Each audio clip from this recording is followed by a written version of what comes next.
제가 대학 시절 별명이 박폴이었습니다. 여기서 말하는 폴은 사도 바울과 같은 그 폴입니다. 그만큼 기도하고 또 전도하기를 힘썼는데, 그래서 제가 선교사로 나가기를 이렇게 헌신했던 사람입니다. 그런데 제가 선교지에 나가지 못하고 목사 안수를 받고 이렇게 목사가 되어서 여러분 앞에 이렇게 서서 말씀을 전하고 있습니다. 우리 교회 와서 6년을 섬기면서 제가 선교 헌신 예배 강사가 되어 보기는 처음인 것 같습니다. 의미가 있죠. 오늘 본문은 예수님께서 이렇게 삭개오를 만나 주셨고 또 구원하시는 그런 내용을 말씀하고 있습니다. 삭개오가 이 돌감람나무 위에, 이렇게 돌무화과 나무 위에 올라가는 행동, 예수님의 눈에 띄었기 때문에 예수님께서 그를 만나 주셨고 구원하신 것이 아니라, 오늘 본문을 구원은 하나님의 은혜라고 하는 그런 측면에서 오늘 예수님께서 구원하시는 이 사역들을 살펴볼 수 있기를 간절히 소망합니다. 이것은요, 그 당시에 우리가 유대 사회를 조금만 이해하면 오늘 예수님께서 삭개오를 구원하신 이 사건이 어떤 영적인 의미가 있고, 또 이 마지막 시대를 살아가는 하나님께서 교회를 세우시고 우리를 교회로 부르시고 우리에게 사명을 주셨는데, 그 사명을 감당하면서 살아가야 될 우리에게 주시는 교훈이 무엇인지 깨달아 알 수 있으리라 믿습니다. 일단 먼저 이렇게 삭개오, 우리가 너무나도 잘 알고 있는 삭개오는 어떤 사람입니까? 성경은요, 삭개오가 세리장이자 부자였다라고 그렇게 말씀을 합니다. 이것은 그 당시에 삭개오가 이 유대 사회에서 어떤 존재로 인식되고 있었는가 하는 것을 우리에게 잘 보여주고 있다는 생각이 듭니다. 왜냐하면 동족의 혈세를 거두어서 로마 정부에 갖다 바치는 로마의 하수인, 이것도 모자라서 동족이야 어떻게 살든지 죽든지 관심이 없고 오직 자신의 배를 채우기에 급급한 죄인 중에 죄인이었습니다. 유대인들은 이 삭개오 앞에서는 아무런 말도 한마디도 말도 못하지만 자기들끼리 모이면 이 죽일 놈이다, 이 매국노다, 온갖 욕을 다 하면서 얼마나 손가락질을 하고 욕을 하였는지 모릅니다. 한마디로 유대인들에게 있어서 삭개오는 눈의 가시이자 공공의 적이었던 것이죠. 여러분, 이런 사실을 삭개오가 몰랐을까요? 삭개오가 모를 리가 없습니다. 그렇기 때문에 삭개오의 마음에는요, 평안함이 있을 수 없었고요, 그 삶은 점점 이렇게 불어나는 자신의 재산과는 정반대로 기쁨이나 행복을 찾을 수가 없었을 거예요. 아울러 삭개오는 이 신체적인 모습을 성경 말씀하고 있는데, 그 어느 정도인지는 알 수 없지만 키가 작았다라고 성경은 말씀합니다. 저도 키가 큰 편은 아니지만 살아가는 데 있어서 아무런 어려움이 없습니다. 병원이나 이렇게 신체 검사를 하러 가면 170.7, 저는 171이라고 이야기를 합니다. 살아가는데 아무런 지장이 없는데, 그런데 집에서 모기장을 이렇게 걸기 위해서 병 모서리 위쪽에 이 못을 박는다든지, 아니면 이 고기를 구워 먹기 위해서 싱크대 상부장에 있는 휴대용 가스레인지를 내릴 때는 불편하더라고요. 어떤 때는 이렇게 팔을 쭉 뻗었다가 담이 걸려서 고생한 적도 있습니다. 웃는 분들은 다 같은 경험이 있는 줄 믿습니다. 삭개오 역시 평상시에는 자신의 작은 키 때문에 세리장의 업무를 수행한다든지 생활하는 데 있어서 그 어떤 불편함도 느끼지 못하였습니다. 그런데 오늘 예수님께서 지나가신다고 하니까 사람들이 이 구름대 같이 몰려든 거예요. 큰 길가에 어느새 사람들이 인산인해를 이루었습니다. 사람들 사이를 비집고 들어갈 수도 없고, 작은 키 때문에 그 사람들 뒤에서 아무리 깡총깡총 뛰어봤다 아무런 소용이 없었습니다. 그렇다고 삭개오를 불쌍히 여겨서 이 목마를 태워서 한번 보라고 하는 사람도 없었습니다. 여러분, 지금 이런 상황이 여러분들에게 일어났다면 여러분들은 어떻게 하시겠습니까? 1번, 몇 번 시도해보다가 포기한다.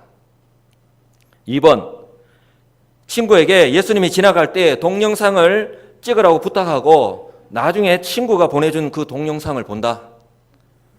3번, 무슨 수를 썼더라도 예수님을 꼭 만나고야 만다. 여러분 몇 번이십니까? 삭개오의 선택 역시 3번이었습니다. 삭개오는요, 자신에게 온 이 기회를요, 결코 놓치고 싶지 않았던 거예요. 왜냐하면 삭개오 역시 예수님에 대한 소문을요, 이미 들어서 알고 있었고 궁금해하던 중이었는데 때마침 예수님께서 지금 이곳을 지나간다고 하는 소리를 들었기 때문에 그렇습니다. 그렇기 때문에 만나고 싶었고 확인하고 싶었던 거예요. 그래서 할 수 없어서 그는 길가에 있는 이 돌무화과 나무 위로 올라갔던 것입니다. 왜냐하면 키가 작은 자신이 선택할 수 있는 방법은 바로 이것밖에 없었기 때문입니다. 아마 사람들이 이렇게 행동하는 자기 자신을 보면 내가 그래도 세리장인데 사회적인 지위와 체면이 있지 어떻게 저렇게 행동할까? 다른 사람이 아마 시선이나 판단을 염려했으면 삭개오는 돌 무화과 나무 위로 올라가지 못했을 거예요. 얼마 전에 제가 여름 휴가를 다녀왔습니다. 지난 휴가 때 서울 홍대 앞에서 갑자기 경험한 일입니다. 저녁 식사를 먹기 위해서 식당으로 가는 중이었는데 마침 이 얼마 전에 개봉한 청년경찰 이 시사회 장소를 지나가게 되었던 거예요. 주인공인 이 두 사람 박서준과 강하늘이 아마 올 때가 다 되었는지 많은 사람이 길을 막고 기다리고 있었습니다. 저는 그 사람들 좋아하지만 굳이 기다리셔서 봐야 되나? 그래서 저는 제 집사람하고 그 사람들을 피해가지고 지나서 식사 장소로 갔는데 저희 집 애들은 이게 웬 횡재냐 하면서 그 많은 사람들 사이를 비집고 들어가서 기다렸다가 이렇게 동영상하고 이 사진을 찍었. 이 작품은 하준이 작품입니다. 그리고 친구들에게 카톡을 보내면서 얼마나 자랑을 하든지 이 부산에 내려오니까 이 카톡이 온 천지에 다 이게 벌써 날아갔더라고요. 저는 이 장면을 보면서 오늘 설교를 준비하면서 문득 이런 생각을 해보았습니다.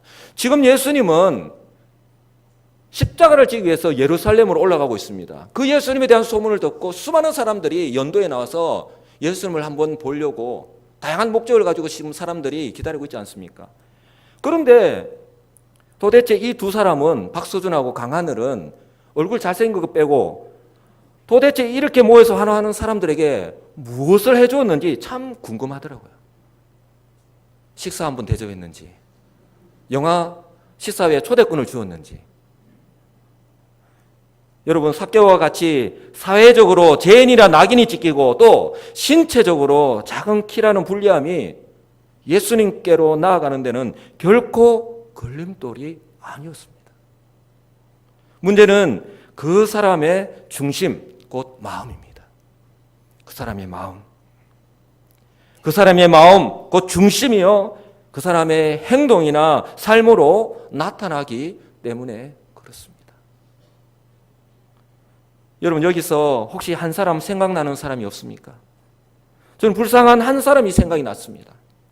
바로 예수님을 찾아왔던 부자 청년. 그 청년은 어떻게 하면 구원을 받을 수 있는가? 어떻게 하면 영생을 얻을 수 있는가 궁금해서 예수님을 찾아왔습니다. 예수님과 말씀을 나누었고 예수님으로부터 구원에 이르는 그 말씀을 들었습니다.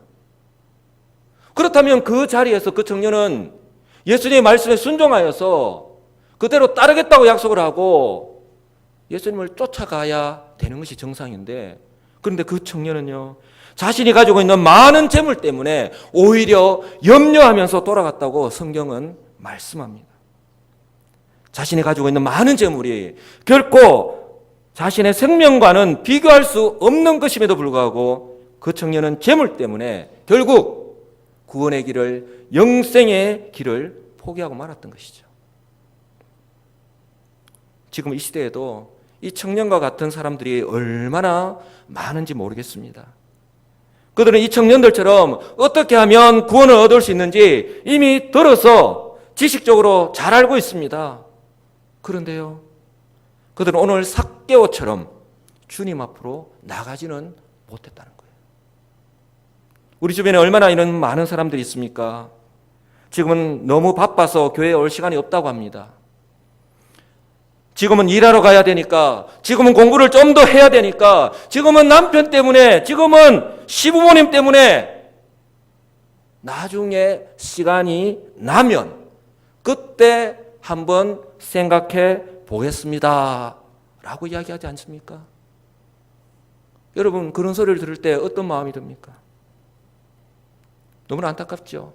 그들이 모르는 것이 있기 때문에 그렇습니다.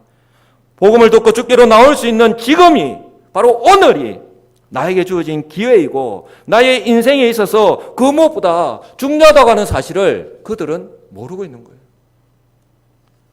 왜냐하면 성경이 분명히 우리에게 말씀하시는 것은 내일은 우리의 날이 아니기 때문에 그렇습니다.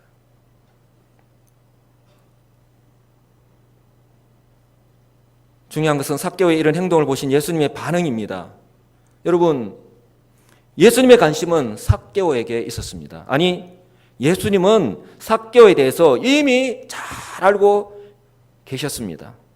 삭개오가 그동안 어떤 삶을 살아왔는지, 그가 무엇 때문에 지금 고민하고 있는지, 스트레스 받고 잠을 못 자고 밤을 지새우고 있는지, 예수님에 대해서 어떤 마음을 가지고 있는지조차도 지금 예수님은요 다 알고 계신 거예요. 그래서 예수님께서 그곳을 지나가실 때에 얼마나 많은 사람들이 그곳에 모여 있었습니까?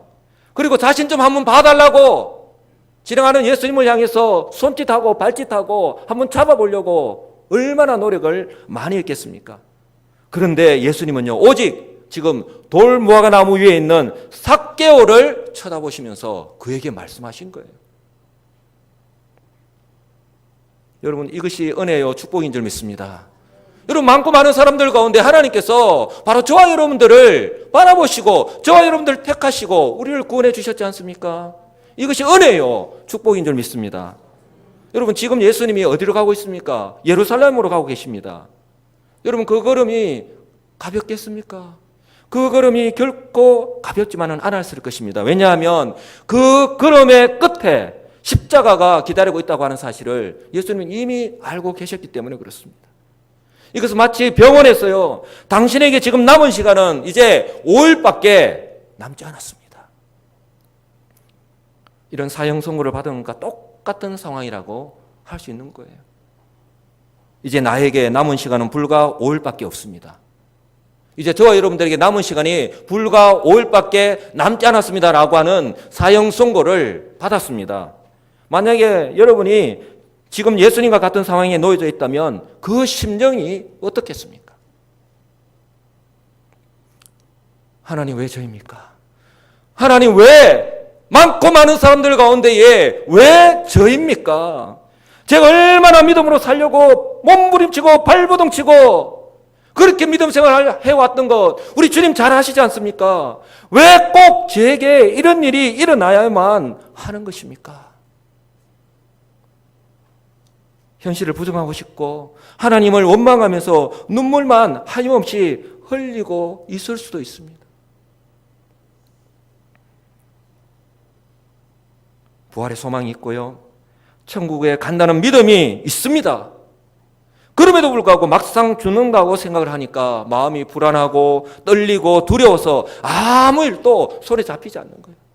그 무엇을 할 수 있겠습니까? 여러분, 이런 와중에 주님께서 삭개오를 쳐다보신 거예요. 그리고 삭개오를 잘 알고 계시고 또 이 시간을 기다리고 계셨던 것처럼 삭개오를 향하여서 이렇게 말씀합니다. 5절입니다. 우리 다 같이 한번 읽어보겠습니다. 삭개오야, 속히 내려오라. 내가 오늘 내 집에 유하여야 하겠다.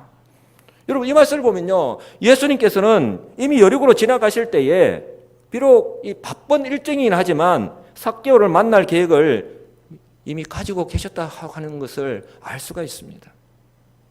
삭개오야, 삭개오의 이름을 가르쳐 주셔.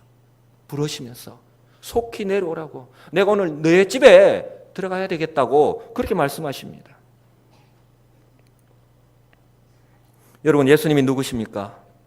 그 당시에 불리웠던 예수님의 별명이 무엇이죠? 바로 세리와 죄인들의 친구입니다. 그 당시에 예수님의 별명이 세리와 죄인들의 친구입니다. 바로 예수님은요, 삭개오와 같은 이 죄인을 구원하시기 위해서 이 땅에 오신 것입니다. 지금 예루살렘을 향해서 가시고 계신 이유도 이 때문입니다. 바로 십자가를 지시기 위해서. 저와 여러분들과 같은 죄인을 구원하시기 위해서 이 땅에 오신 줄 믿으시기 바랍니다. 그런데 이처럼 예수님께서 그리스도로 메시아로 오셨음에도 불구하고 그렇게 성경에 대해서 능통하고 하나님을 잘 믿는다고 많은 사람들에게 자랑하는 자칭 의롭다고 여기는 서기관과 바리새인의 모습은 어떠했습니까? 예수님께로 나와서 말씀을 듣고 예수님을 구주로 믿고 구원받았다는 그런 어떤 구원의 역사에 관한 말씀은 성경에서 찾아볼 수가 없습니다. 여러분, 내가 성경에 대해서 많이 알고 있다는 것이 주님을 믿고 따르는 것과 반드시 일치하는 것이 아니라고 하는 것을 잘 보여주는 모범 사례라고 하는 거예요. 전도하다 보면요, 우리 집에요 주석이 있고요 또 신학 사전이 있습니다라고 하는 사람도 있어요. 그런데 나는 예수를 믿지 않고 나는 교회에 나가지 않습니다 하는 사람이 너무나도 많습니다. 그 사람들이나 오늘 서기관과 바리새인들, 구약의 성경에 내가 능통하다고 하는 구약 성경에서 메시아가 오실 것이라고 그렇게 예언하고 있는데 그들과 다를 바가 무엇이 있습니까? 그런데 오늘 삭개오는요, 그렇게 욕을 먹고 있었지만 예수님에 대한 소문을 들었고 예수님께서 지나간다고 했을 때에 그 모든 것을 내려놓고 자신이 작은 이 신체적인 어떤 모습도 뒤로 하고 뒤에서 달려가서 돌무화과 나무 위로 올라갔다라고 하는 것을 우리는 바라봐야 할 것입니다.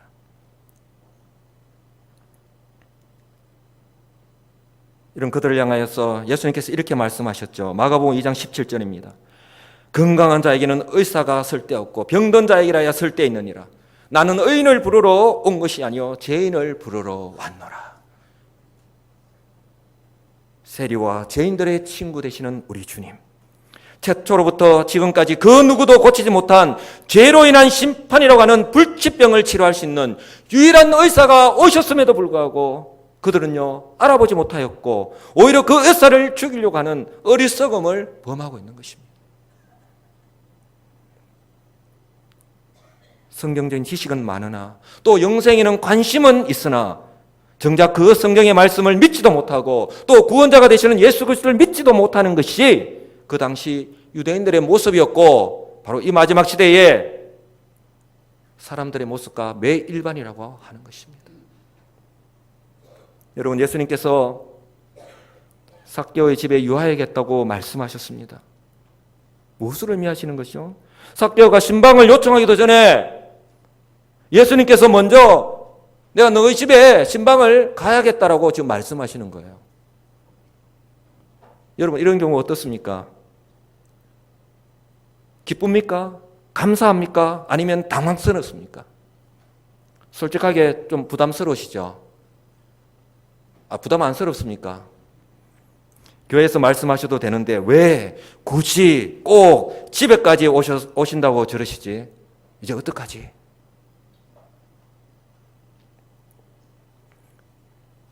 삭개오의 반응은 어땠습니까?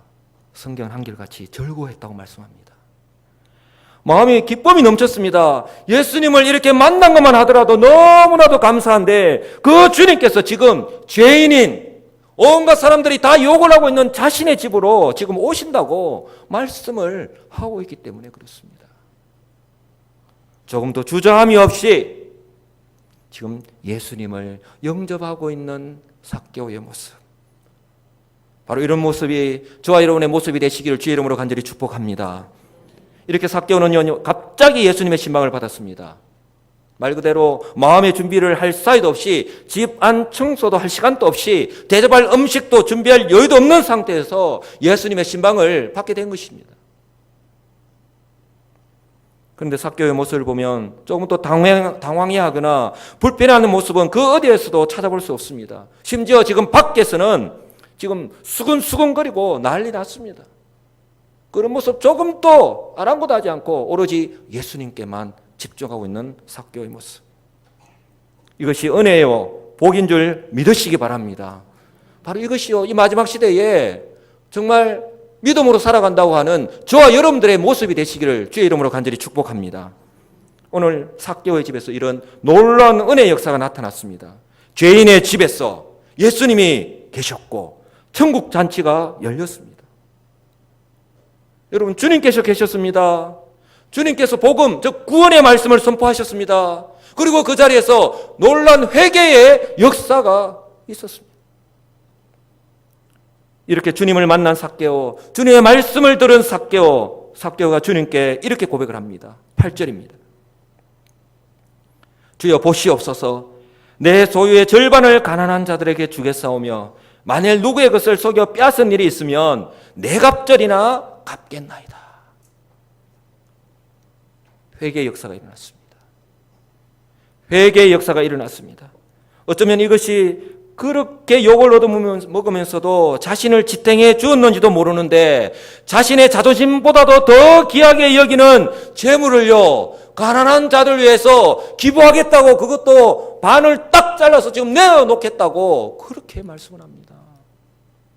여러분 오전에 담임 목사님 또 말씀하셨지만 내가 가진 재산이 많다고 해서 다 이렇게 기부합니까? 기부 천사가 됩니까? 절대로 아닙니다.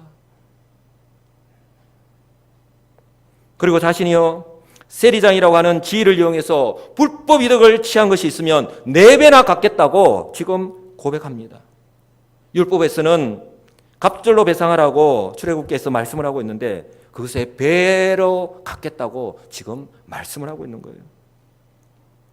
사랑하는 성도 여러분, 삭개오가 예수님을 인격적으로 만난 이후에 세리장으로 지금까지 살아온 자신의 삶을 돌아보게 되었고 자신이 죄인임을 깨닫게 되었기 때문에 그렇습니다. 여러분 우리가 주님을 만나고 말씀을 통하여 주님을 만나고 성령을 통해서 깨닫게 되었을 때에 오늘 삭개오와 같은 이런 심령이 저와 여러분들에게도 일어날 수 있기를 주의 이름으로 간절히 축복합니다. 여러분 그 누구도 예상하지 못한 일이 그것도 세리장 삭개오의 집에서 일어난 거예요. 이제까지 사는 것이 아니라 지옥과도 같았던 삭개오에게서 바로 하나님의 은혜가 일어났던 것입니다.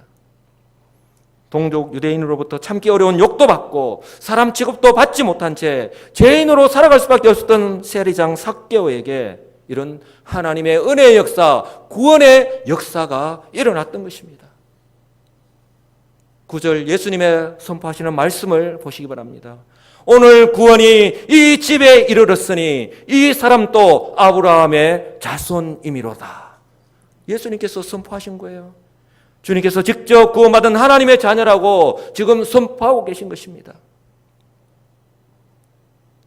여러분 예수님께서 이 세상에 오신 이유가 그리고 지금 십자가를 향해서 걸어가고 있는 이 길이 바로 삭개오와 같은 죄인을 구원하기 위해서라고 분명히 말씀을 하고 있습니다. 인자가 온 것은 잃어버린 자를 찾아 구원하려 하심이라. 아멘.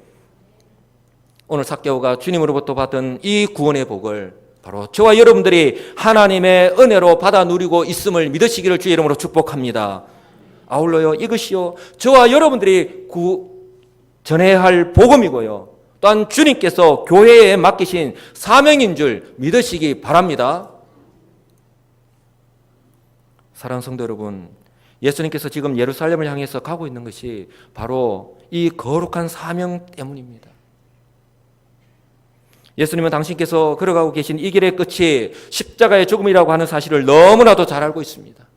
자신이 죽어야지 그의 백성들이 구원받는 사실까지도 너무나도 잘 알고 있습니다. 그렇기 때문에 십자가 위에서 성부 하나님을 향해서 그렇게 절규를 하면서도 순종하신 것입니다. 엘리 엘리 라마 사막다니. 한번 외쳐본 말이 아닙니다. 믿음의 고백이고요. 여기에는요, 하나님의 사랑의 표현이 담겨 있고요, 바로 예수 그리스도의 순종이 이 말 속에 다 담겨 있는 거예요. 십자가 위에서 외치신 예수님의 이 외마디의 말씀, 바로 우리를 향하신 하나님의 사랑의 증거이자 예수 그리스도의 순종의 증거임을 믿으시기 바랍니다. 로마서 5장 8절, 우리가 아직 죄인되어 있을 때에 그리스도께서 우리를 위하여 죽으심으로 하나님께서 우리에 대한 자기의 사랑을 확정하셨느니라.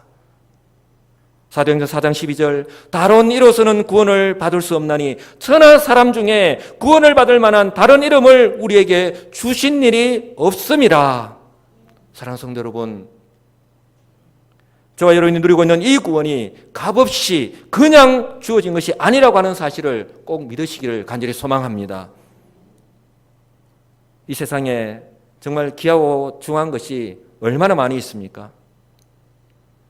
어떤 분은요, 건강이라고 말씀합니다. 또 어떤 분은요, 그래도 돈이 있어야지, 그래야 건강도 챙길 수가 있지 라고 하면서 돈이라고 합니다. 또 어떤 분은요, 그래도 든든한 직장이 있어야지, 그래야지 우리의 가정을 든든하게 건설을 하지. 그런데요, 여러분, 이 모든 것을 다 가지고 있다 하더라도 결코 자신의 목숨, 생명보다 더 귀하고 중요할 수는 없는 것입니다. 목숨을 잃으면 이 모든 것이 아무런 소용이 없기 때문에 그렇습니다. 예수님께서 복음을 전하시면서 계속해서 말씀하시는 것이 바로 이 부분 아닙니까? 이처럼 하나님께서는 하나밖에 없는 독생자의 생명과 죄로 인하여 죽어야 할 저와 여러분의 영원한 생명을 맞바꾸셨다고 하는 사실을 꼭 기억하시기 바랍니다. 이처럼요, 복음은 아무런 대가 없이 그냥 우리에게 주어진 것이 아니라 독생자 예수 그리스도의 값비싼 희생이 치러졌고요, 독생자의 십자가 위에서의 절규를 듣고 외면한 하나님의 사랑의 결과로 주어진 것이라고 하는 사실을 꼭 기억할 수 있기를 간절히 소망합니다. 그렇기 때문에 저와 여러분들이 혹 우리의 이웃을 만나서 혹 직장 동료들에게 또한 우리가 전도 일에 나가서 복음을 전할 때에 절대로 부끄러워하지 마시고 담대하게 전할 수 있기를 바랍니다. 왜냐하면 저와 여러분들이 전도지를 나눠주면서 하시는 말씀, 예수님 믿으시고 구원 받으세요 라는 말 속에 바로 이런 뜻이, 이런 엄청난 뜻이 포함되어 있기 때문에 그렇습니다. 여러분, 복음을 전할 때 절대로 부끄러워하지 마시고 담대하게 전할 수 있기를 간절히 소망합니다. 바로 사도 바울의 말처럼 말입니다. 내가 복음을 부끄러워하지 않으니 이 복음은 모든 믿는 자에게 구원을 주시는 하나님의 능력이 되기 때문이다. 믿습니까? 믿습니까? 이런 믿음으로 하나님께서 우리에게 우리 교회에 주신 이 사명을 온전히 감당하며 살아갈 수 있기를 간절히 소망합니다. 이제 말씀을 맺습니다. 지금은 교회에 대한 부정적인 시각 때문에 많은 사람들이요, 우리가 전하는 복음을 듣고도 폄하해 버리기 일쑤입니다. 가난한 성도가 많은 이유도 이 때문이기도 하고요. 그러나 우리가 분명히 기억해야 될 것은 복음은 변함이 없습니다. 교회에 맡기신 복음 전파의 사명 또한 변함이 없습니다. 그렇기 때문에 그 어느 때보다 저와 여러분들이 중요할 수밖에 없는 거예요. 왜냐하면 이러한 사회적인 불신이 팽배한 시대적 환경 속에서도 우리는 진리인 이 복음을 세상 속에서 전하면서 그들과 함께 살아가야 하기 때문에 그렇습니다. 복음이 복음으로서의 능력을 나타나기 위해서는 더 이상 말로 하는 것이 아니라 우리의 변화된 삶으로 그들의 오해와 편견을 바꿔야 하기 때문에 바로 우리가 전하는 복음과 함께 우리의 삶을 통해서 복음이 복음되게 하는 저와 여러분들 되시기를 간절히 소망합니다. 이 시간에 저와 여러분들 주변에 있는 사람들을 한번 떠올려 보시기 바랍니다. 아마 그들 가운데에는 오늘 삭개오처럼 예수님에 대해서, 복음에 대해서 이미 들었고 구원의 방법까지 알고 계시는 분들이 분명히 계실 거예요. 그리고 그 가운데는 오늘 삭개오처럼 예수님에 대해서 좀 더 관심을 가지고 있는 분들조차 있을 거예요. 한두 번 교회에 오셨던 분들도 분명히 있을 것입니다. 그분들이 오늘 예수님을 만나서 구원받았던 것처럼 저와 여러분들을 통해서 그들을 주님을 만나고 구원받는 놀라운 은혜의 역사가 나타날 수 있기를 간절히 소망합니다. 그래서 추수의 계절이 농부들만 기뻐하는 계절이 아니라 저와 여러분들 역시 복음의 통로가 되어서 가정과 직장, 이웃과의 관계 속에서 한 영혼이 주께로 돌아오는 진정한 구원의 기쁨을 맛보는 추수의 계절이 되시기를 우리 주 예수 그리스도의 이름으로 간절히 축복합니다. 아멘.